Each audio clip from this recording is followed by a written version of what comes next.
Welcome to the MotUS Edge, where we celebrate business, primarily youth sports facility management, leadership, and motivation. Co-hosted by Stacy Rowe, Cole Stott, Kevin Brubaker, and Casey Jones. We are here to fill your cup with knowledge, laughter, affirmations, and comfort knowing that you're not alone. You can and will succeed with the MotUS Edge. Hey, everyone. Welcome back to another episode of the MotUS Edge. I'm here today with my co-host, Kevin Brubaker. Casey and Cole took the day off. And we have our amazing guests from All Out Brands, James Kersey and Emilee Fenn. Welcome, guys. We're super excited to have you on today. Thank you for having us. Hey, guys. Thanks for having us. Yeah. Our friends in Florida. Love it. Yep. No fall here. Seriously. What's the temperature in late October in Florida? 89. Okay, yeah. A cool 89. I love it.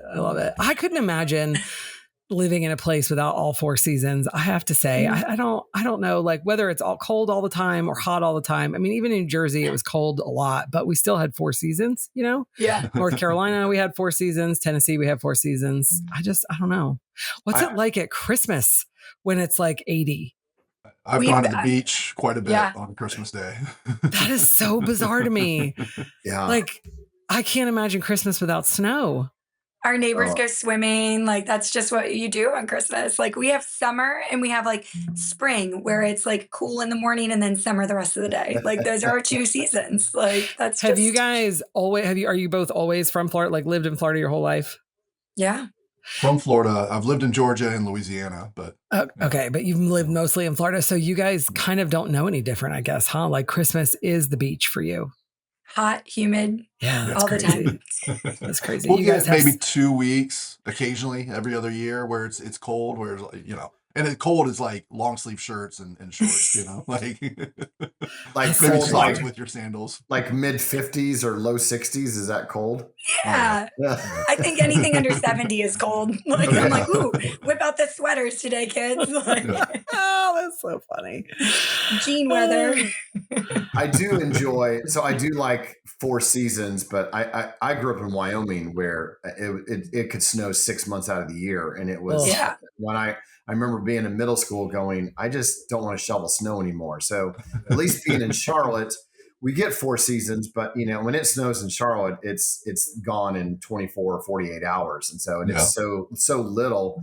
But we do have a little bit colder weather in the winter, and the rain is intense. I mean, rain in the Southeast is, you know, stop traffic kind of rain. It's pretty amazing. It can come and go. I feel like the snow in the South, though, like whether it was North Carolina or Tennessee, everything stops. So like you don't need to shovel necessarily. One snow day they get out of the year. Right. They got You just kind of hunker down in your house for the 24 or 48 hours till it all melts. There is no shoveling. Really. I mean, there's been a few crazy snowstorms that have required some shoveling, but I mean, I remember the same Kevin in New Jersey having to shovel snow, but you would shovel snow to get out of the driveway to go to school. Like we were going to school, like things didn't stop. You know, you had to have a minimum of 12 inches before things just like stopped going. But I mean, do you get hurricane days? Because there's that. Like, so you know what I mean? Like, which can be weeks out of the year sometimes if we have a bad year. You know, that's crazy. Everything stops. Which knock on wood, this year's been pretty good. Yeah, it's nothing. Yeah. Yeah. So tell us a little bit about your guys' background. I feel like we've been working together for a while and I don't know all these things. So I'm super excited to learn about like who are Emilee and James and how did you guys get into cheerleading just in general? Yeah. I'll go first and then James can dive in. And then our story of how we joined forces is pretty cool, actually. So we'll touch on that too. So I grew up, you know, cheering and doing all that and with Pop Warner. So I have a big place in my heart for Pop Warner. Still do a lot. I've just celebrated my 20th anniversary, you know, judging for regionals and doing their conference every year down in the Southeast. And then did some All-Stars in high school and then went off to college and just decided that I didn't want to cheer anymore, but I loved coaching. And so that was really my passion, was coaching, and jumped into coaching, coached a couple gyms down in Tampa, you know, Tampa Bay All-Stars, Cheer Tampa, all those gyms that were going on in the early 2000s. And and I ran a philanthropy event for my sorority because I had all the connections, and hosted this event to raise money. It was the fraternities and sororities out there cheering. And it was my senior year. And I was like, this is what I want to do. This is what I want to do for the rest of my life. Like, this is it. Like, I can't coach for the rest of my life. I mean, I can coach for the rest of my life, but I really want to run cheer events. Like, I just had such a, I don't know, it was just such a thrill, to be able to put on that event and raise money. And that's how I jumped into the cheer industry. Went on to work for Spirit Cheer out of Orlando, and then they got acquired by Varsity and stayed on board and until James and I reconnected and created All Out Championships. So it's and then we'll tell you our story because that's really cool, actually. It is. And then for me, so I played all sports in high school, and then cheer. My brother and this is funny enough, one of my best friends growing up, all the way from middle school through high school, is Craig Davis. He was one of the I don't think I knew that. Yeah, most people wouldn't connect the two of us, and we haven't lived in the same state in years, until he just moved back here. But so he's the one that actually got me into cheerleading, and that was around '97. So cheered in high school in '98. We both started doing all stars the very next year here in Orlando. We would drive over an hour from our little one traffic light town in Umatilla, Florida, all the way into Orlando to do an all-star program. And then that led, I switched high schools for football, and then got hurt. So that actually led to an opportunity to cheer in college. I met Linda Gooch, who's the head coach at UCF. And she said, look, she's like, with your academics and your cheerleading scholarship, you're going to make more money for school cheering than you are going to play D3 football now that you've lost all your scholarships, because I had basically one leg at the time. So, and that's how I got into the college cheerleading. So I started working events in '99, and I never really stopped. I did switch somewhere around late 2000s over to work for Infinity, and taking over as the cheer brand manager as they went into other sports. So that was a great little side quest there, learning how to manufacture shoes and backpacks and the whole that whole side of things. But I always had a passion for what we did, with event logistics and putting an event together. So the opportunity kind of came back, and I actually a coaching opportunity at UCF came back at the same time. So I moved back here, and then Emilee and I connected. I'll let her tell the story on that one. Wait, who was the better football player between you or Craig? Because I know Craig was a pretty good college player. So let me tell you, in all the sports I played, Craig Davis is one of the best athletes ever that I ever played with. So Duddy. Yeah, he was something else. So. Do you know him as that nickname, James? Duddy? That's what we called him in Knoxville. His nickname was Head in high school. So we called him Duddy because Milk Duddy. Yeah, exactly. It's I love Craig Davis. That's awesome. I did not know that you guys that you guys grew up together. I did not know that. Like shout out to Craig if you're listening. Whoop whoop.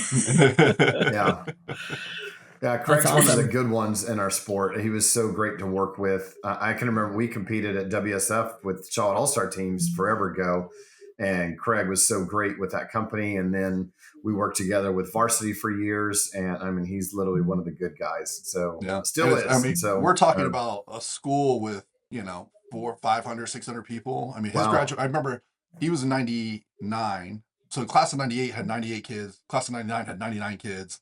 I would have been the class of 2000. We only had 120 kids. So it was a small school. Crazy. And then you have two guys who were highly athletic who 25, 26 years later were still in cheerleading, not what either one of us would have said we'd ever be doing, back then. So I got to know, Jay, well, for those people that don't know, how tall are you, James? I'm about 6'2". 6'2". Wow. I felt like you were taller. I feel like you're taller than that. But I thought you were taller too. I was going to say, I wear boots a lot, so that gives me that couple extra inches. The beard and the presence make him seem like he's 6'5". Well, I'm a miniature person in stature. So so let's go with 6'4" with your boots on. Okay. Let's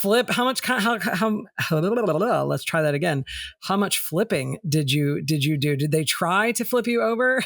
Yeah, I mean, in college, it was something. Obviously, we UCF being one of the preeminent schools out there. Right? Did you have to do a standing tuck at least? Yeah, competing, I did standing tuck, and then very rarely at practice was I going to do round off back handspring tuck. And that was about the limit one time, and that was it. So, and One I can tell you, time. January 11, 2005 was the last time I competed. That's the last time I've been upside down too. So I love it. That's 21 great. years. So, Emilee and James, what were the all-star programs that you did in your early years? So, Emilee, you had did you cheer for Gary in Tampa? I did on an open team, actually. Okay. Yeah, Wow. I was on an open team for Gary. Love Gary. And then I cheered for Frank Mediavilla, if you remember that name. I do. So he owned, what was the gym called? Cheer Force. Was it Cheer Force All Stars? That I gym? don't remember, but yeah. Yeah. University Okay. Cheer Force, I think it was the original. University Cheer Force, I think is with the OG name. But not big into all stars, but lots of tumbling and stuff there. But yeah, some of the OG gyms, that have been, gosh, they were around for so long, and then some little gyms here in Orlando. Funny enough, this is so crazy. The first place I ever took tumbling, like back when I was, in like 4th or 5th grade for gymnastics, our office is across the street from the place that the first time I ever took, tumbling classes. Wow. So it's such a full circle moment sometimes. Wow. It's in this big industrial complex. And a cheer gym ran out of there for years, and they're no longer there. Winter Park Stars ran out of there, but it was Brown's Gymnastics. Wow. Okay. Yeah, Brown's Gymnastics. And so it was just such a full circle moment when we moved into that office in that building. I was like, oh my gosh, this is where it all started. Like how that's crazy pretty is crazy. That? Yeah. That's awesome. And James talks about his flipping days like as if you're flipping still all the time. Like, so, when's the last time you went upside down, Emilee? I mean, there's been some trampoline action here and there. Same. I think I have a video of me 2014, 2015 doing a back handspring on a trampoline. And that's the last time that I went upside down. Yep. You get so sore. I'll tumble. My daughter tumbles and I'll tumble with her sometimes in the yard, and then, we're talking like cartwheels and handstands. And I'm like, ooh, those muscles, clearly I don't use this very often. So. Yeah. Oh my goodness. Pretty funny. Yeah. And then for my cheer gyms, the All-Star, when Craig and I joined, it was actually called Cheer Magic. It was JP and Liza and Kevin. I'll make a funny reference. Well, go ahead. You might already know. I don't know the reference, but that was Scott Williams started that years ago before JP and Liza. And so obviously Scott was. Anyway, go ahead. Yeah, Scott, every time I see him, he brings it up. He remembers the day that me and a guy much larger than myself came into the gym, and he was teaching us how to stunt and tumble. He was, JP and Liza were coaching, but Scott was our first private coach to teach us what to do. And this is when we were just here in high school, and we were just there for a private lesson. So, but JP and a couple other guys on that team, we actually came up to Cheersport when it was at the North Gwinnett Center. And worked the event. So that was back in that 99 era when, trying to just make money to pay for our gym fees. So, but that gym turned into Browns Metro and then Metro All Stars, and none of it's around anymore, but still. Was that with, was Sherry the gym owner back then? No, Sherry Pearson was my cheerleading coach. Wow. Yeah, that's who I cheered for. Yeah. But Crazy. she owned it. James, didn't she own it right before JP and Liza, right? Cheer Magic was owned by Sherry Pearson. I think she owned it with Scott, or they did it together. Scott was her director or something. Mm-hmm. But so James, here's a funny story about that. So you went to the Gwinnett Arena in 99. It's the only year we went to that facility. Full circle moment. That space is now quadrupled in size. And so they have 4 halls, they have an arena, they have full hotel. And so I have not been back there since 99 until the Cheer Expo does their event. Is now called Gas South Convention Center and Arena. Yeah. On the north side of Atlanta. So I hadn't been there in literally in 25 years. So we do our Cheer Expo event in that same facility in North Atlanta at the end of in the middle of January. So it's I'm making it a Gas South Arena. Yes, convention center. Yeah. So, but it really is an amazing spot. So I had not I went there at Cheersport in 99 and went back there with Cheer Expo in 2025, and that's where we still go. So literally 26 years later, we went to the same facility So it was crazy. So yeah, you've been around a while. If you went to Gwinnett, we only went there for 1 year. So that was our first year that we were not in a high school. We thought we were big time, and we had that is big time. First time we went over 100 teams. That was the greatest thing ever. So I was like, oh man, this is really going to work. So anyway. I remember going to your cheer sport regional event in Broughton High School when it was at Broughton High School. Yeah, we had 100 teams there too. So it's very crowded. Well, and I think too, like that exposure, I was in high school in the late 90s, our high school was a huge high school and it used to host cheer competitions all the time, and some of that exposure, it's just so crazy because you don't think much of it then, but it really does shape who you are, and just seeing it and just being experienced, watching it happen and being put together and stuff. So it's kind of cool. Yeah, it's pretty crazy. Speaking of events, Kevin, why don't you tell us about the Prime Alliance? I would love to. So this season, your journey doesn't just end, it finales. The Prime Alliance brings together top event producers like All Out Brands, our friends right here, CX Brands, Choice Events, American Spirit Championship, World Cheer Co., All Day Cheerleading, USCA, and Liberty Spirit to create something big. You can earn your Prime All-Star Finale Alliance. Goodness gracious, you can earn your bid at a Prime All-Star Finale competition, and we're in Fort Lauderdale, May 9th and 10th in 2026. Sun, sand, and season-ending celebration like no other. Plus, MotUS members score 15% off all Prime events all season long. Check it out at theprimealliance.com. Experience something new. Celebrate your season at the beach. Again, that's theprimealliance.com. It's going to be great. It is going to be really awesome. I'm excited. So we get to experience the Florida sunshine like they do every day for a weekend in Fort Lauderdale. So and South Florida is like a whole nother level. It's just a whole new level down there. It's beautiful. I've never been. I'm super excited. You've never been to Fort Lauderdale or Miami? No. Wow, you're so Jersey and Tennessee and I've been to a lot of other places in Florida. Kevin, do you want me to go Jersey? Because I can. No, I don't. So, ever since the book launched and ever since our party in Nashville a few weeks ago, I mean, Stacy's been so happy.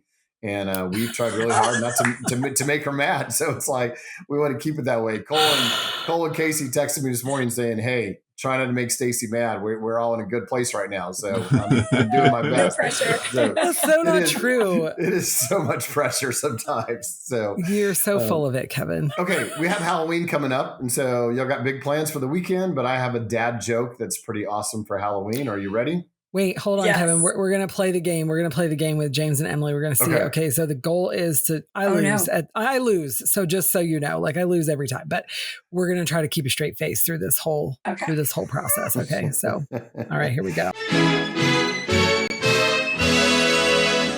This is a good one. So, what is the mummy's favorite food? I don't know. Anybody got a guess? Wraps, like wrap mummy. I can't do it. Like bite my tongue. My kids are gonna die. They're gonna think that's hilarious. Yeah, so okay, good. You're Thank welcome. You, Kevin. You can use it all weekend long. So, oh my god, I ripped my cord out. Be sure to send us your favorite dad jokes so we can share them on the air. You can give a shout out. We'll give you a shout out for that. Stacy's email is stacy@joinmotus.com. That's stacy@joinmotus.com. So send us your dad jokes and we'll put them on the air. We'd love to have them.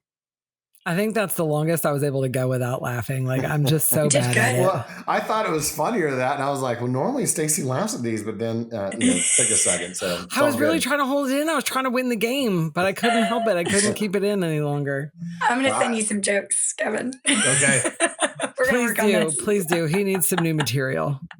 We get a lot, and only about 20% of them are worthy to be on the podcast.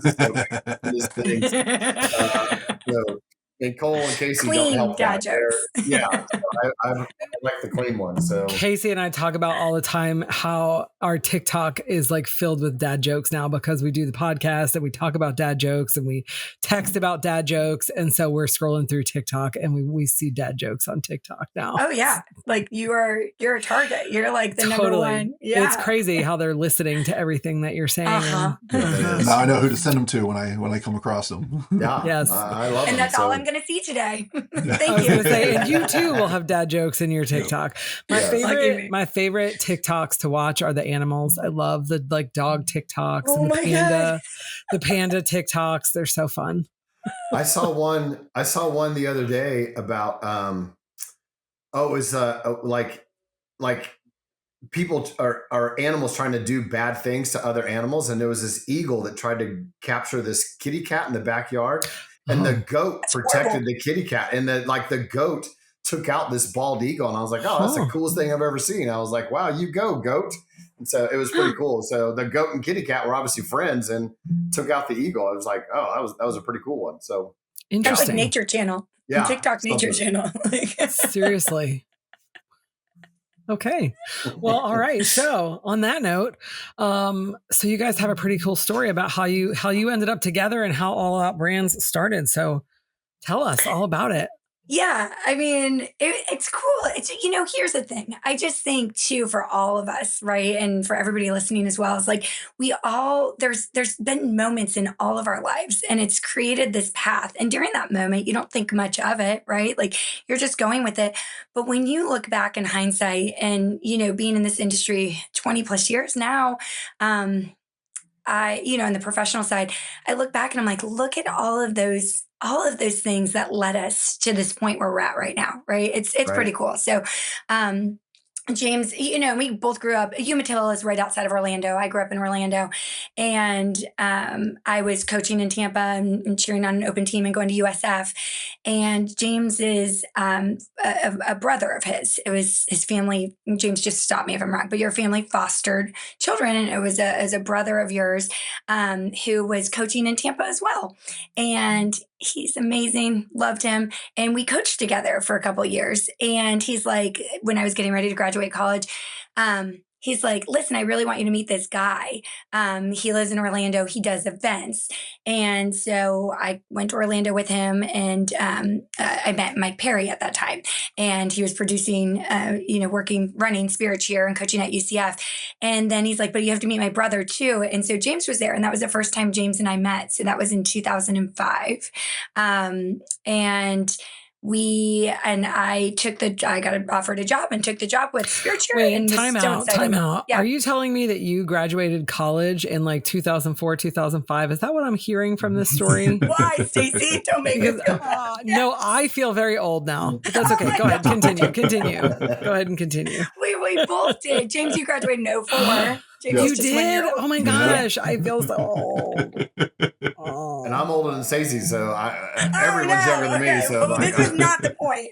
Even Casey's younger than me. He don't look younger than me, but he is younger than me, believe it or not. So people were shocked at that one. But yeah, anyway. I'm sorry. That was just kind of a little gut punch I just got right there. Okay, anyway. Yeah, so go ahead. So you graduated and then you were going to Mike Claire. Yeah, so I went. And so James and I met and we worked together for years for Spirit Cheer. So we would travel around doing events and it was so fun. Like we had a really good, think about it. We were right out of college. We had a lot of fun. Yeah. And we had a lot of events when we were traveling everywhere. With the NBA. So we were, it kept us going, so, that was our introduction, to corporate life. So what were your jobs like? Right. Like what did y'all do separately at Spirit Cheer? Did you have the same job or I know you wear every hat when you do that, but what did you do specifically, Emilee, and James, what did you do specifically? I worked on like the marketing sales side. Okay. Just that's how I started. Was my job was a marketing assistant. Okay. Is how I came into Spirit Cheer, and James was more on operations. I picked up heavy things is what it was. Shocker. Yeah. Shocker. I mean, if you think like spring floors, thanks to somebody here, had to be introduced to the industry, and we all were out trying to gather those, and how do you get them from space to space? I mean, I drove the trucks and always set up the floors. And back then, Spirit Cheer Mike, he had a gym, so the gym had the floor. So every week, not only did I, where we setting up and breaking down for an event, it had to go back into a gym and be set up and then broken down again the next week. And so that was, I mean, I fresh out of college and, just anything to make money. And that's what I was doing. And then on site, running the back of the house. I could run an entire show by myself in the back of the house while Emilee ran the front. So wow. Still to this day. But so it's just so, because who would have ever thought? And so we worked together, but James left in 07, right, James? 07, 08? Yeah, I think around 07, I got the coaching opportunity at LSU. So I was still working for Spirit Cheer and running events at that point. And we had all kind of, progressed a little bit. But then I had the coaching bug at the time too. So yeah. And so we kind of went separate, we went separate ways and just different paths and just with some acquisitions and changes in careers and stuff. And, and then when he moved back to coach at UCF, I remember us talking and he's like, I mean, we had talked about it. Like, we're like, we could do, like, we would like to do this. And I think for us too, one of our biggest things was we had a vision for something a little bit different. Both of us wanted more, right? We really wanted to roll out the red carpet for our customers. Like we wanted to take care of our coaches. We just felt like there was just always something else we could be doing. Right. And it was just a perfect opportunity. And so we launched in 2013. The spring of 2013 is when we started, but even the years apart, with him gone and then moving back and we have a really good relationship. So we're really lucky. It's kind of nice to have that male female dynamic too, but we've known each other for a long time. And then obviously launching all that brands was a huge part of that, and we were just running 4 events. All Florida based at the first time and going from there. Yeah. The yin and yang it's a strong aspect for us because, there's things that Emilee's great at. There's things that I'm, try to be really good at. There's things that she tackles I don't want any part of and vice versa. And there's also things that I tackle that I don't want any part of, but neither, like one of us has to do it. So there's things, she's got that, I got this, and it just, we work it out. So our office calls us mom and dad. So that when they don't get the answer they want, they're like, I'm going to go ask dad. Well, our office, nobody asks Stacy because Stacy says no to everybody. So we, they go to Cole because Cole says yes to everybody. And so, in Knoxville. And so they don't ask Casey because Casey doesn't know anything. So it's like they're not even worth asking Casey. If Cole says, if Cole wants to say no, but he can't say no, he'll be like, go ask Stacy. That is a true statement. So, and then everybody knows, okay, that's a no. Hey, so y'all, you said you started the year with 4 events. With assuming they were all in Florida, and was that the Orlando? Was that your start? And how many teams did you have at that first Orlando event? Because I know it's amazing. I know I think it's 500 teams this year you're hoping for in Orlando. But what did Orlando start as, and how has it grown over we're at 13 years, 14 years? Yeah, it's had some ebbs and flows. It was 124. To be exact. Oh, wow. Your first year? That's awesome. That's awesome. Wow. Yeah. It was, and that's a time in the industry where, a 100-team event was great. A big deal. Yeah. Now, to throw out one thing, our first year was 2013 and we entered the season and we're thinking, we're bringing something different. And then this other company launches the summit, and we're like, whoa, what is this? Like, what are we up by year 2 or 3? We knew what that had become. So it changed, it's certainly been a battle the whole time, right. Like we just trying to carve out our niche and who we are and, having these we've got customers that have come 12 or 13 years in a row. I mean, that's awesome. They love what we do and that, that we constantly are thinking about them and trying to give back to them and, reinvesting into the event constantly, so it's bigger and better than the year before. But, Kevin, like you said, we're projecting over 500 teams for this year. So that's awesome. I think a lot of times, sorry, Kevin, I think a lot of times people see successful business and, they just assume it was easy or you got lucky. Right. So tell us something, right. Which we know that's not the case. It's never easy. It really isn't. Even the most successful businesses, it's never easy. So tell us something, in those early days that you guys like really struggled with, that maybe outwardly wasn't seen. putting you on the spot. I think James kind of nailed it, actually, just talking about, here you're launching a new company. And I think, like our gym owners, like when they tell us, stories and, uphill battles that they're up against, competition, right? Like competition is always hard. I mean, we produce competitions, but competition within our industry is tough. And it's just finding your path. There's a home for everyone, right? Like I do believe that. And I believe competition makes us better. There's things that, we would roll out, and then we've seen, of course, other event producers do it too, and so that just makes us want to do it better, right? We just are constantly striving. So, I mean, those are things that we, have had to face, is just right in our face, of another event, and bid giving styles and things like that. That was really kind of new. Worlds had been around for a long time, but there wasn't, there was the all level championships, there was the US finals, there was some of those events that had gone on, but this was kind of, a game changer. So that was probably one of our biggest, a big battle, but then of course, as business ownership, you always have just the little curveballs, it's just the little things, like it's contractual stuff and it's employee related HR and just things like that you're like navigating and you're like, hey, I really like cheerleading. Like, that's what I like. Like, it's not all these little things. I don't like all of these other things. No, I love cheerleading. I love producing really great events. It's the other stuff that's like, ugh. Yeah. Well, I mean, I think, go ahead. No, I was going to say, is your Orlando event, I know now end of January, was it always at that date and time, or did you do, because obviously I know there's a million competitions in Orlando. Obviously yours is the best, but was it always the end of January, or have you had to change it around to try to find the niche to be able to have a 500 team event at that time of year? Just the first or second year, first year, definitely, maybe 2 years, we were March.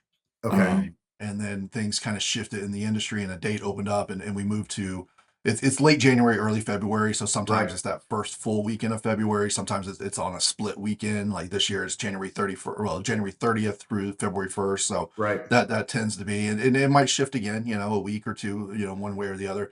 You guys know on the event side, I mean, it's about finding a home and where they're going to be able to, where a venue can fit us in, and I was going to say, for a hard part as a business owner, a venue can come back and say, this is what we got for you. And we're like, wait, we're not the biggest thing like you have, like, this isn't your entire year isn't based around us, our entire year is based on this event. And this is all we think about.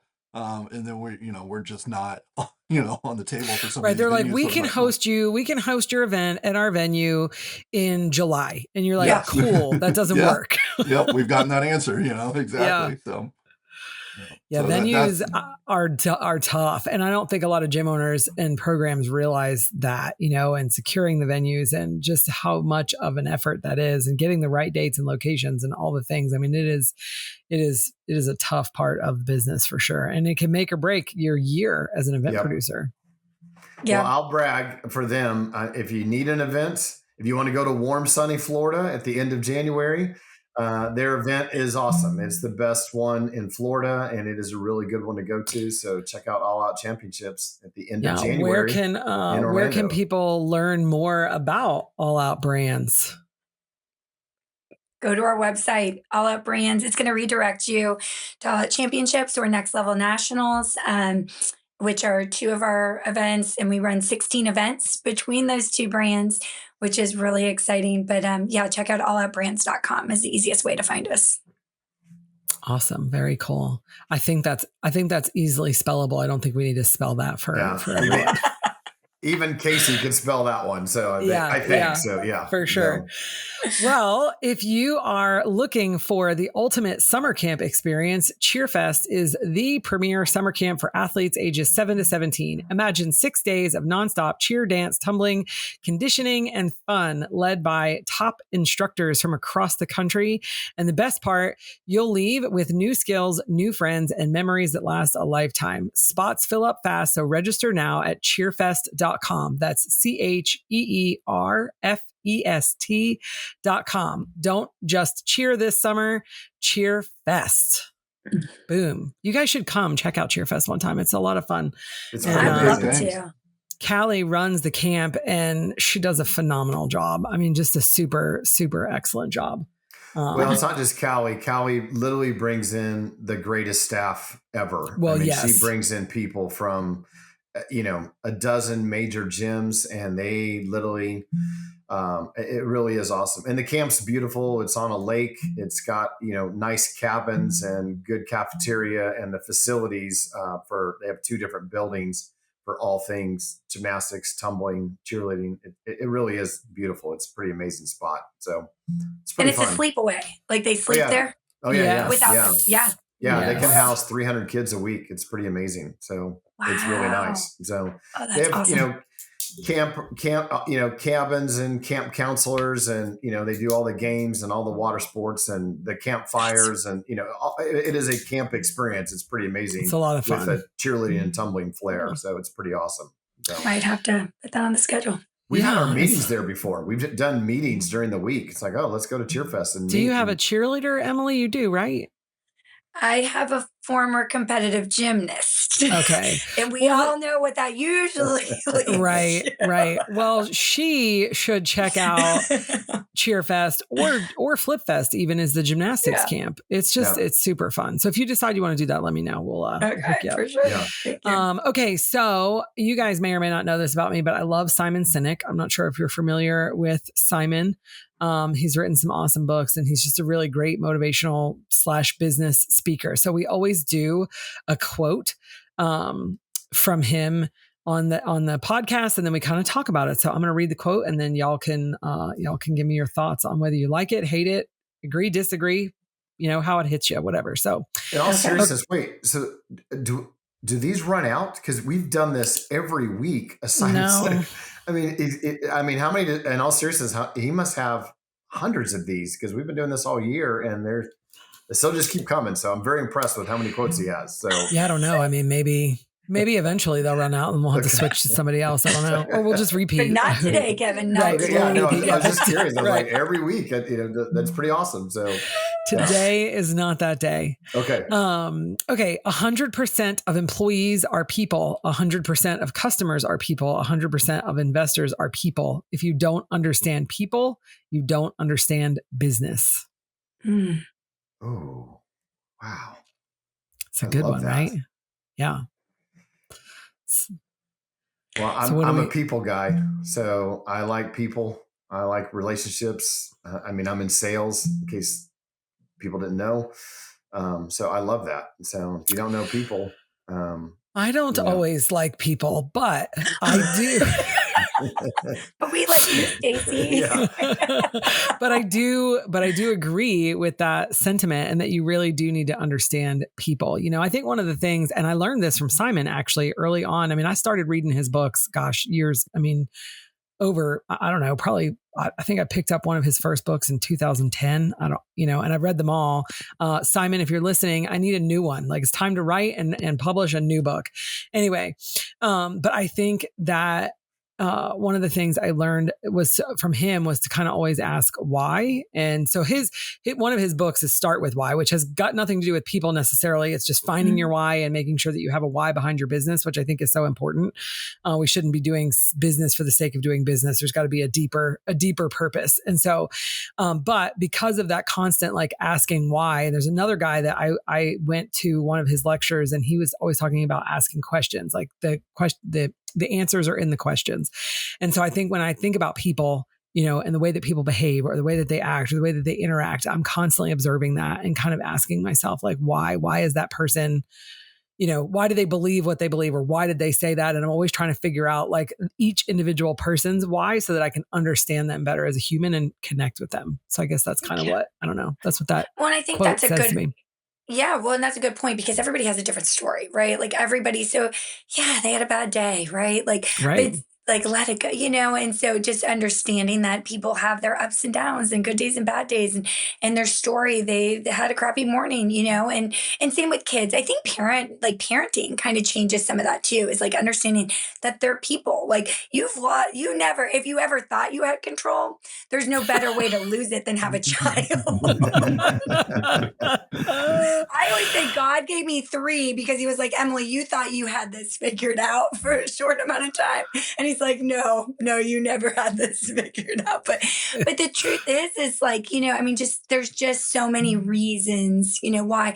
I think the biggest thing though, like on that, because I just think that's really interesting, but people have changed over the years. I really do. Like deep down, they're the same, but there's so much more weighing on people, right? Like there's with technology and social and all of that. Like I just feel people carry more weight, and so there's just more weight on people. I think you're right. And I think that we've kind of come to a place in society where, we show these best snippets and these best moments of our lives.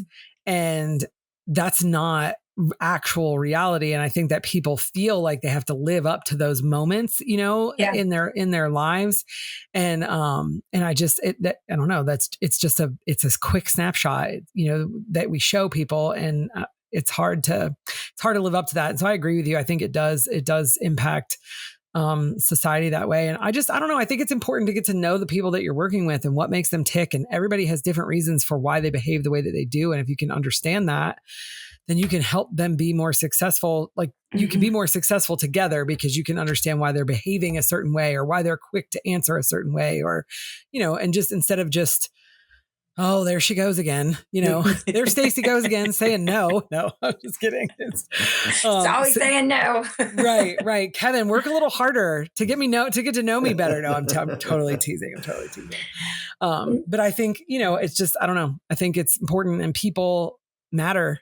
And so if you don't understand people and you can't work with people, then you're really probably not going to be very successful. One of our mission statements when we first launched too was, gosh, I can't even remember it to like verbatim, but James, do you remember? And it was like, it was like our promise too, right? And it was our promise to make sure, that we're taking care of our coaches, in the way that they need to be taken care of. So it's really understanding what their needs are, and whether it was coach's hospitality room or immediate review of score sheets or, just the organizational and the operational part of it too, right? So that they could understand what their expectations, meeting them with their expectations, what they were. But it was also, how do we take care of the athletes? How do we make sure that the athletes are taken care of? What do they want? What are their needs? What are they looking for in events? And parents and spectators, they don't want to wait in long lines. They want easy parking. They want, there's just so much. They want hotels that they can pick from, right? So they want to stay in Airbnbs in Orlando, and we don't want to have to regulate that. So it's really just rolling out and just listening and understanding our people. So like, in a way we kind of rolled into business, but like sometimes you forget they're people, and so. And totally. sometimes they're crazy.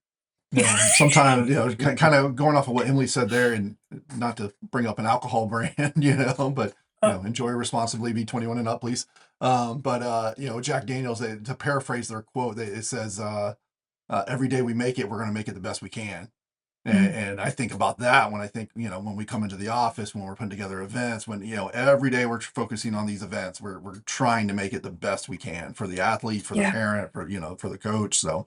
For the people. Yeah, for the people. So, for people. And Stacy, it's kind of interesting when you say like people see only the best, right? And I just think that's like also, just tying that in a little bit.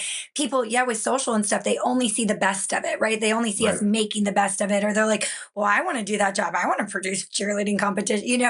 Nobody sees that grind, that day to day. And even for our gym owners, right? Like they're like, people want to sit behind a calculator and try to figure out how much money there's going on. And you're like, the grind, there's so many bills. There's so much that needs to be done. The day-to-day answering emails at 1 a.m. and trying to knock things out and placing orders and, just always being available, right? Like you never get a break. And we get that. Like that's hard, Right. And so it's not easy, so everybody sees the good parts. Nobody sees the bad stuff, Yeah.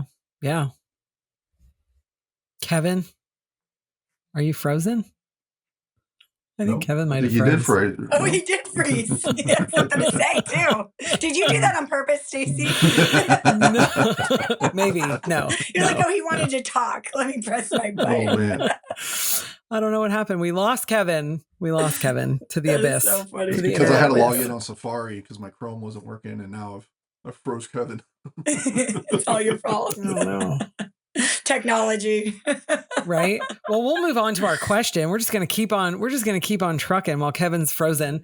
Okay. So every episode we ask a question of our guest to ask our listeners. So what question, and you can each ask a question or you guys can ask a question together, but what question would you guys like to ask? Ooh, James, you go first. Yeah, thanks. I mean, if I was asking, our customer base, the one question we ask whenever we do a focus group or anything we get is, well, what are you looking for? Because we want to be able to provide it, or we want to find a way to provide it because, again, going back, we constantly reinvest into our events and into the company to provide a better product, but we got to know what that product should look like. And we love being able to communicate with coaches and, anytime a coach can just pick up the phone and talk to us. I mean, we're here for them. We want to be able to provide that product. And sometimes it's something crazy and it's like, okay, well, it's not out of the world, like we can find a way, right. We can make it happen. Let's see if it's doable, so. Kevin's back. Hey, there he is. We missed you. Never happened before. My internet said no more. I was like, what? I paid $3 a month for this. I was like, what the heck? Well, we just kept right on keeping on, Kevin, and we just asked our question. So James gave his question. He wants to know what people are looking for at events. So Emilee, what's your question? Mine's going to be, let's see, because I would love to know the answer to this. Like, I would love to hear from, the listeners is what's been the biggest change you've seen in our youth? That's going to be my question. So what's the biggest change you've seen in the youth right now? Like, not negative. Let's try to be kind of like in a good way. Because I think that's important too, is there's been so much change. We know, that each generation looks a little bit different, but I think in the end too is understanding people, understanding our kids, understanding what their needs are is going to help us all be better at what we do, keep those numbers up, keep people in the sport. And so what's been your biggest change that you've seen with our youth? Awesome. Well, you guys have heard the question, so make sure that you go to our social media at Join MotUS and find today's podcast post and comment the answer to these questions. While you're there, be sure to hit that follow button. And if you're watching this on YouTube, you can comment right below the YouTube channel and give Emilee and James the answer to their questions. Awesome. We really appreciate you guys coming on today. It was a lot of fun. Thanks. It was good, great to get to know y'all and learn more about how you got started. We love All Out Brands, and we're super excited that you guys were here. We love you guys, and we didn't have to break up any fights. You guys got along really well today. Yeah, we did. Kevin and I get along great. We're not the problem. Okay. No, and Cole's Kevin. not the problem. Cole's not the problem. Cole, great. Stacy, great. Yeah. Casey, a whole lower level of all kinds of issues. So. Poor guy, he's never going to miss one again. So funny. Cole and I fight like siblings sometimes, but we usually leave that off the podcast. Yeah. I think you should bring it on. I'm gonna give Kersey a shout out. He, as you guys know, he's done this hiking 29029 Everest thing. And he has sent me the info, and I am getting daily emails now as I registered for that. Did not pay for it. Registered? I got registered as a potential. I had to do the whole process. James. Yeah, and it's shout out to him for sending that because that's up my alley of what I want to do. I don't know if I can afford that one, but I'll find similar. I'll just say as we end, I mean, Kersey's story is amazing, but what Heather did this past summer to finish the race. Wow. You have to finish in 36 hours. And she did it with 6 or 7 minutes to spare, so it literally is one of my favorite I think we should stories. actually have Kersey. I think I should do a podcast with Kersey and Heather and let her tell that story. I think it would be pretty awesome. And Emilee did it this year too. So his oldest daughter did it. And I think Lily may do it next summer. They're talking about all 4 doing it again. So it's like, which Kersey's trying to convince, Kersey's trying to convince Cole and Kevin to do it because I've made jokes, obviously, that I don't know that I physically could do it now with my MS, but I was like, I'll go and cheer you. If I can stand there and pass out water and cheer for you, like I'll go do it. But then he was pestering Cole and Kevin about it. I'm like, okay, well, if they're going to all do it, like I've got to try to do it. Like I can't let them go and not do it. Like I'll be crawling across the finish line. Isn't it so crazy? Like in this industry, everybody's still like, there's this competitive edge, right? Like, so it's just embedded in you some way, shape or form. And it comes out in different ways. Like whether you cheered 20 plus years ago, still coach, like there's this competitive part, so to find something that's going to push you outside of you, I don't know. It's just really kind of defines, I feel like this sport kind of defines who you are, in that competitive side. It's kind of cool. Sure. I'm fine with competing, sending the most text messages per day. So you win. That kind of competition, I'm good at that. So I think we should Mount have Everest the Jones equivalent. I don't know. So I think we should have the Jones family on for sure to talk about that. Yeah, talk about that experience. Awesome. It really would. Awesome. Well, thank you guys again for being on. Be sure to subscribe to our YouTube channel at the MotUS Edge and check out our shorts, like and comment. We love to hear from you. Give us a follow on Instagram, Facebook, and X at Join MotUS. Follow our show wherever you listen to our podcast. And if you like what we're doing and you want to hear more, leave us a comment and tell all of your friends. And hey, if you're a gym owner, join the MotUS Edge and sign up for MotUS today. Thank you all for listening. And we're excited for you to have the MotUS Edge. God bless you. Bye, guys. Thanks for having us. Guys. Thank you for listening to the MotUS Edge. We hope you had a blast. Join us next week for more on business, leadership, and motivation. Subscribe and follow the show where you get your podcasts. Subscribe to our newsletter at joinmotus.com. The MotUS Edge podcast is produced by ClantonCreative.com.